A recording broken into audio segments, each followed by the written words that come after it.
Edification ministries వీక్షకులందరికీ కూడా ప్రభువైన యేసుక్రీస్తు పేరిట వందనాలు. మనము ధ్యానిస్తున్నటువంటి ఎఫెసీ పత్రిక మొదటి అధ్యాయంలో ఈరోజు ధ్యానాంశము 5వ వచనం.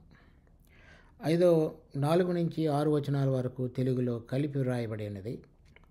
కానీ నేను 5వ వచనం ఇంగ్లీష్లో ఏ విధంగా వ్రాయబడినదో దానిని ఈ మధ్య భాగంలో నుంచి చదువుతాను. ఎఫెసీ పత్రిక మొదటి అధ్యాయం 5వ వచనం. తన చిత్త ప్రకారమైన దయా సంకల్పం చొప్పున యేసుక్రీస్తు ద్వారా తనకు కుమారులనుగా స్వీకరించుటకై మనలను ముందుగా తన కోసం నిర్ణయించుకుని అనే మాటలు 5వ వచనంలో ఇమిడి ఉన్నాయి. తర్వాత మనం చూసినటువంటి 4వ వచనంలో మనము పరిశుద్ధులము నిర్దోషులమై ఉండవలనని జగత్ పునాది వేయబడక మునిపే ప్రేమ చేత ఆయన క్రీస్తులో మనల్ని ఏర్పరచుకునను. అది 4వ వచనంలో ఉంది. ఇక్కడ మనం గమనిస్తున్నటువంటి 4వ వచనంలోను 5వ వచనంలోను కొన్ని ముఖ్యమైనటువంటి అంశాలు ఎన్నో తరాలుగా కొంత సిద్ధాంతకర్తల మధ్య విభేదాలకు దారి తీసినటువంటి ఈ 2 వచనాలు కూడా ఉన్నాయి. 4వ వచనంలో మనం చూసినప్పుడు ఆయన కొంతమందిని ఏర్పరచుకున్నట్టు అనేటువంటి విషయాన్ని, 5వ వచనంలో చూసినప్పుడు ఆ ఏర్పరచుకునబోయేటువంటి కొంతమందిని ఆయన ముందుగా నిర్ణయించుకుని ఉన్నాడని విషయాన్ని మనం ఈ వచనాలలో గమనిస్తాం. కానీ మనం ఏర్పరచుకున్నట్టు అనేటువంటిది అంతకు మునుపు మనం గమనించిన రీతిగా అది కొంత సముదాయంలో నుంచి పిలువబడి వారిలో నుంచి వారిని పరిశుద్ధులుగా నిర్దోషులుగా తన ఎదుట నిలవబెట్టుకోవటానికి దేవుడు ముందుగా జగత్ పునాది వేయబడక మునిపే, అంటే కాలాన్ని కూడా నిర్ణయించబడింది. అది జగత్తుకు ఇంకా పునాది వేయబడక మునిపే అనగా మనం చూస్తున్నటువంటి ఆదికాండం మొదటి అధ్యాయంలోని మొదటి వచనానికి ముందు జరిగినటువంటి ఘటన. అది సంపూర్ణమైనదిగా కూడా మనము ఏర్పరచుకొనేను. అంటే అది ఒక జగత్ పునాది వేయబడక మునుపు జరిగినటువంటి విషయాలలో దేవుడు దానిని ముందుగానే చేసినటువంటిదిగా ఇక్కడ పేర్కొనబడింది. అలాగే ఎవరినైతే ఆయన ఏర్పరచుకున్నాడో దానికి వారిని ముందుగా ఏర్పరచుకున్నాడని కూడా వ్రాయబడినది, ముందుగా నిర్ణయించుకున్నాడని కూడా వ్రాయబడినది. ముందుగా ఏర్పరచుకున్నటువంటి వారిని వారు పరిశుద్ధులు నిర్దోషులుగా ఉండటానికి ఏర్పరచుకున్నాడు. తర్వాత ఎవరినైతే ముందుగా నిర్ణయించాడో వారిని తన కుమారునిగా స్వీకరించుటకై నిర్ణయించాడు. ఆ 2 విషయాలలో కూడా వేరువేరైనటువంటి దేవుని యొక్క కార్యం జతపరచబడింది. ఏర్పరచబడిన వారు పరిశుద్ధులుగా నిర్దోషులుగా ఆయన ఎదుట నిలవబెట్టబడగలగటానికి అనేటువంటిది జతపరచబడి ఉంది. తర్వాత ముందుగా నిర్ణయించబడుట అనేటువంటిది ఆయనకు తనకు కుమారునిగా స్వీకరించటానికి అనేటువంటిది ముందుగా నిర్ణయించబడింది. కనుక ఎవరైతే కుమారులుగా స్వీకరించబడాలో వారు ఏర్పరచబడి పరిశుద్ధులుగా నిర్దోషులుగా ఆయన ఎదుట నిలబెట్టబడిన తరువాత ఆయన వారిని కుమారులుగా స్వీకరించేటువంటి కార్యక్రమానికి శ్రీకారం చుట్టేవాడుగా ఉన్నాడు. అనగా ఆయన కుమారులుగా స్వీకరించబోయే మునుపు ఏర్పరచబడినటువంటి బిడ్డలు పరిశుద్ధులుగా నిర్దోషులుగా చేయబడి రాజ ఆస్థానంలో దేవుని ఎదుట రాజ్య సంబంధమైనటువంటి బాధ్యతలు నిర్వర్తించడానికి పనికి రాగలిగినటువంటి అర్హత రాజకుమారులు ఆ దర్జాలోనికి వారిని స్వీకరించటానికి,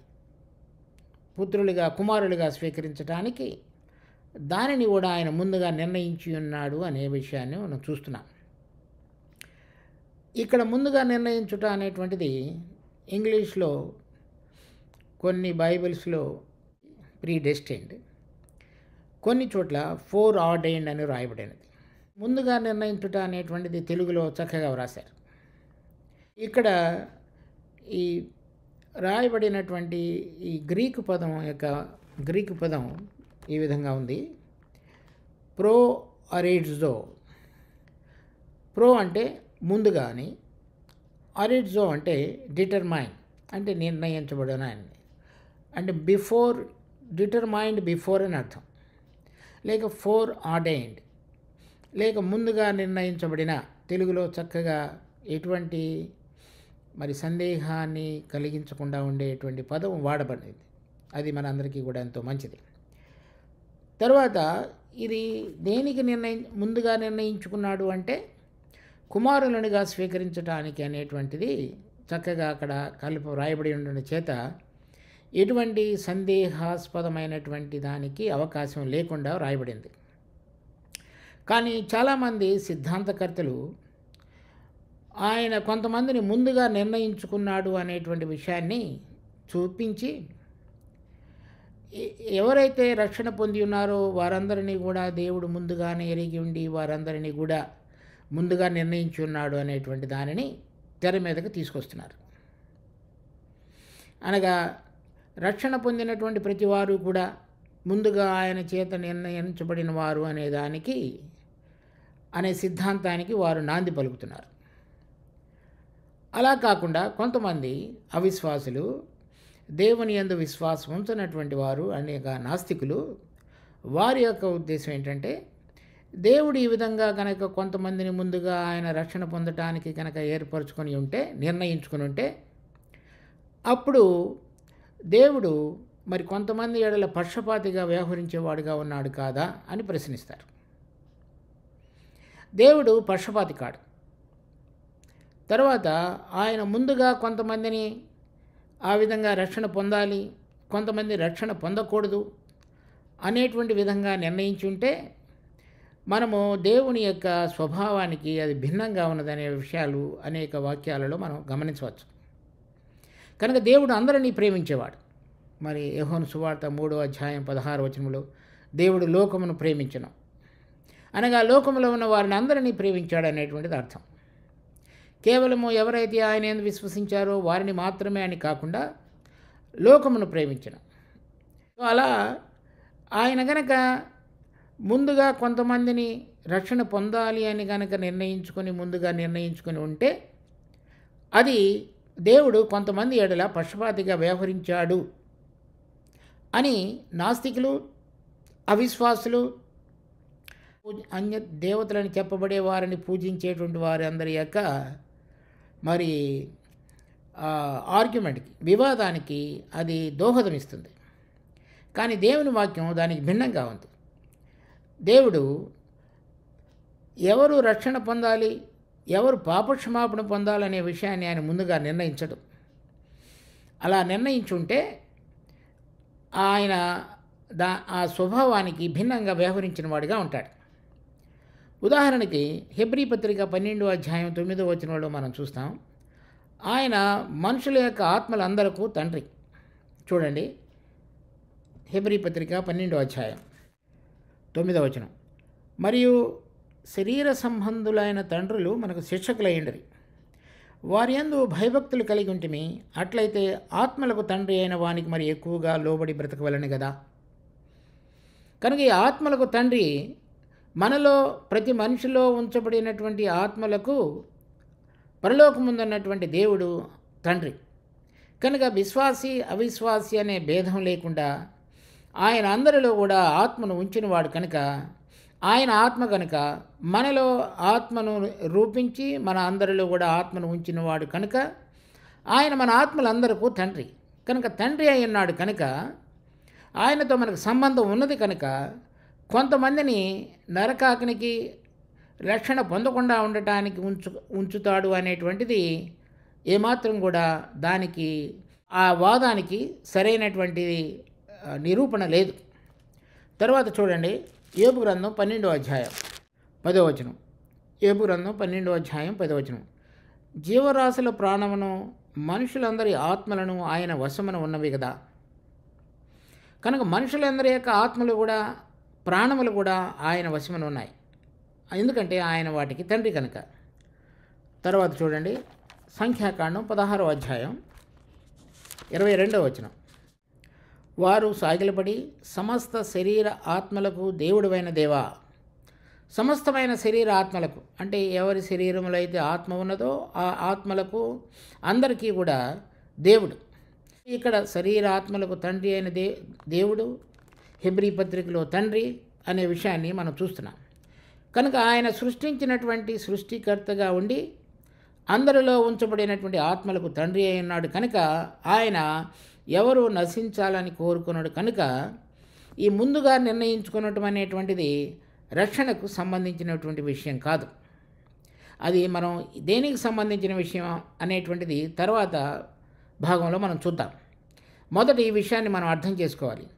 ఆయన ముందుగా నిర్ణయించుకొనుట అనేటువంటిది మరి ఆత్మలు కలిగినటువంటి మనందరం కూడా, ఆత్మ కలిగిన ప్రతి మనుషుడు కూడా రక్షణ పొందటానికి ఆయన కొంతమందిని ఏర్పరచుకొని కొంతమందిని తృణీకరించేటువంటి వాడిగా ఉండడు.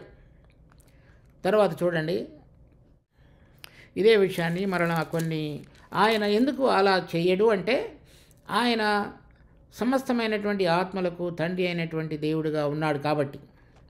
తర్వాత అదే ఉద్దేశాన్ని పౌలు కూడా అపోస్తుల కార్యం 17వ అధ్యాయంలో చెప్తాడు. ఈ విధంగా అపోస్తుల కార్యం 17వ అధ్యాయం 25వ వచనం, ఆయన అందరికీ జీవమును ఊపిరిని సమస్తమును దయచేవాడు.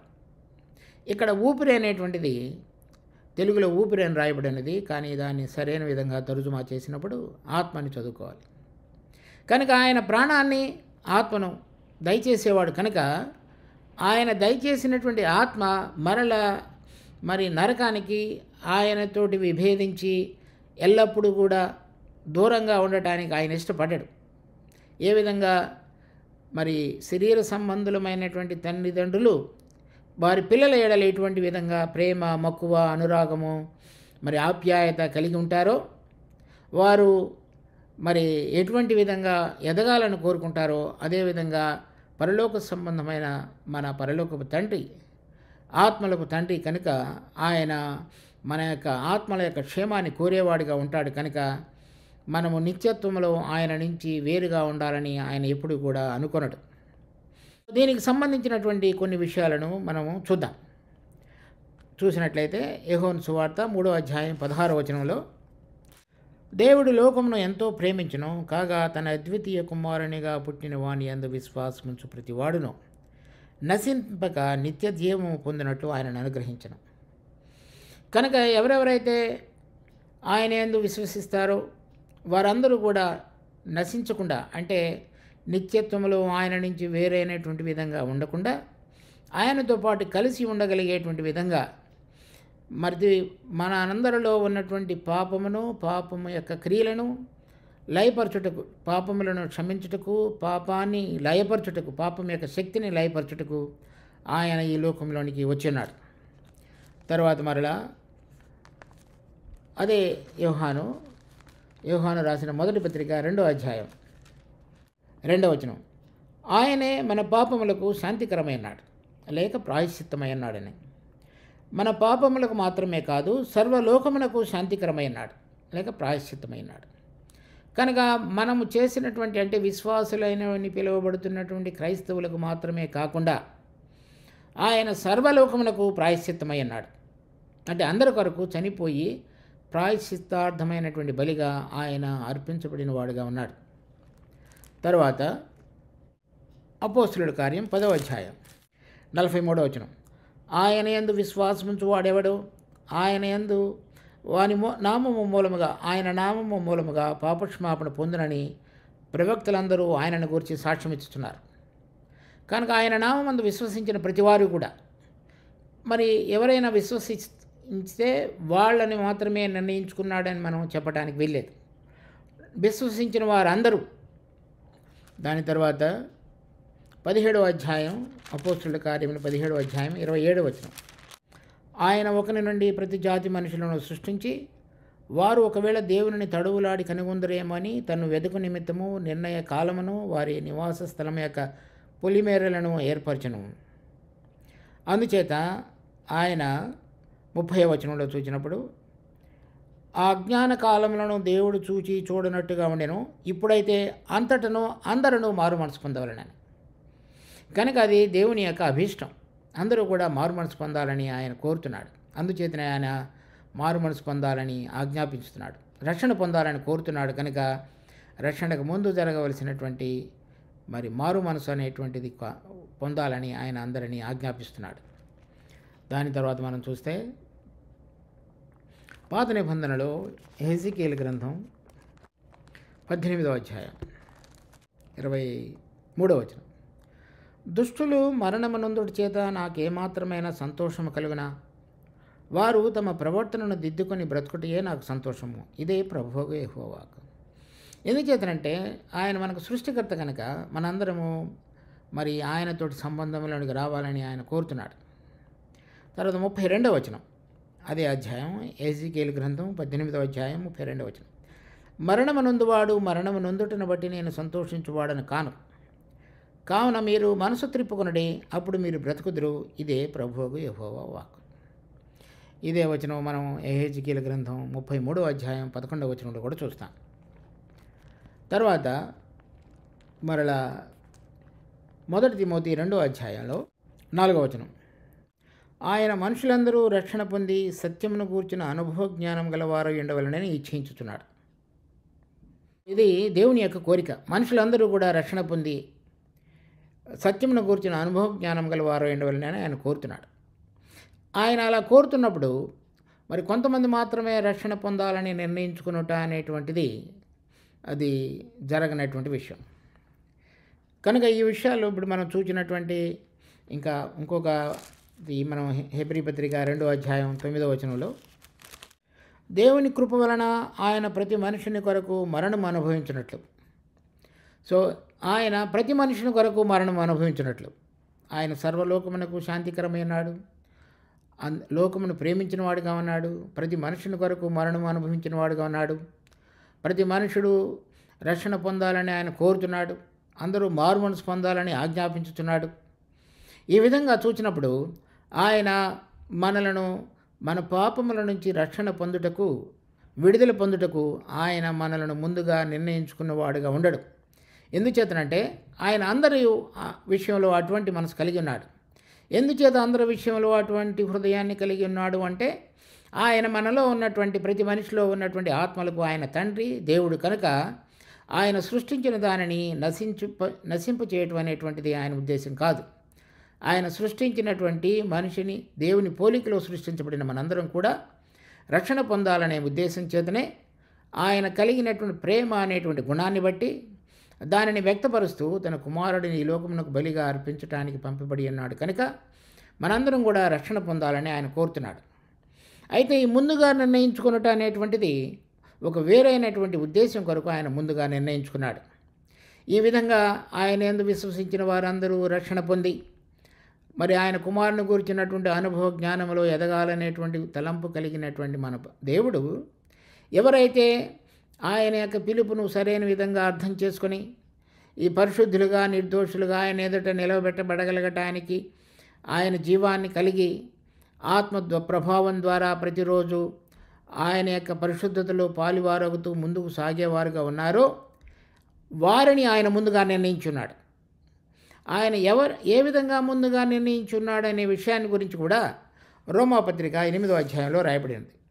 చూడండి, రోమాపత్రిక 8వ అధ్యాయం 29వ వచనం. తన కుమారుడు అనేక సహోదరులలో జ్యేష్ఠుడగినట్లు దేవుడు ఎవరిని ముందు ఎరిగినో అని వారు తన కుమారునితో సారూప్యము గల వారొకటకు వారిని ముందుగా నిర్ణయించడం. ఈ ముందుగా నిర్ణయించబడినటువంటిది ఇక్కడ వాడబడినటువంటి దానికి ముందు ఆయన ముందుగా ఎవరిని ఎరిగి ఉన్నాడు అనేటువంటి దాన్ని బట్టి ఆయన నిర్ణయించి ఉన్నాడు అనే విషయాన్ని మనం చూస్తున్నాం. ఎందుకు నిర్ణయించి ఉన్నాడు అంటే ఆయన తన కుమారుడితోటి సారూప్యము గల వారొకటకు, తన కుమారునితో సారూప్యము గల వారొకటి అంటే సమరూపముగా లేక కుమారుడి యొక్క పోలికలోనికి మార్చబడి ఆయన యొక్క మహిమలో పాలివారమొకటకు ఎటువంటి విధమైన పరిశుద్ధత నిర్దోషత్వాన్ని కలిగి ఆయన ఎదుట నిలబడగలరో దానికి ఆయన ముందుగా నిర్ణయించున్నాడు.